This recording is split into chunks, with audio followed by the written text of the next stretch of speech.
Good morning guys. Kain tayo guys ng guyabano. Ano yung guyabano sa inyo? Ano to guys? Hinihimay-himay ko.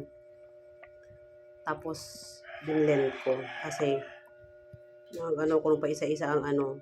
Pero walang asukal to. Ice lang ang dinagdag ko para iikot siya.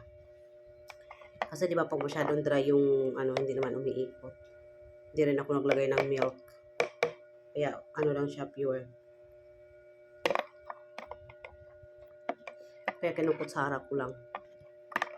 Naptiyo pa nga yung ice o hindi nadurog. Ayan. Hindi siya matamis. Hindi rin siya maano. Kasi pure. Tapos siyempre nagdagan ko ng ice. Parang nagwawater siya ng konti. Ayan. Guyabano sa morning. Nakachamba kasi ako ngayon namin yung guyabano doon. Sa binibilhan ko. Tapos hinog pa. Hindi. Nakachamba. Ewan ko kung season ba ng guyabano ngayon.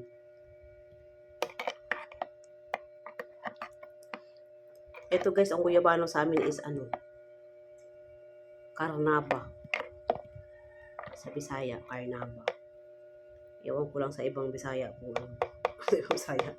Sa Cebuano. Kasi Cebuano kami. Carnaba. Tapos, marami yan sa kapitbahay. Hindi yan binibili masyado.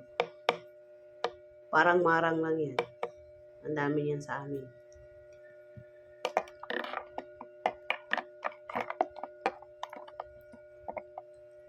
Ito, hindi ako kumakain sa amin eh. Kung dito lang.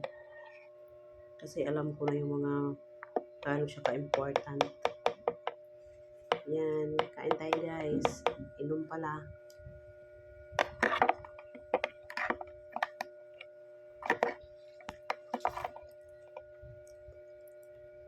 Ayan siya oh. Medyo masim-masim ang lasa nito eh. Mamaya na kakain ng kanin after nito. Thank you guys. Salamat sa pagtsatsaga.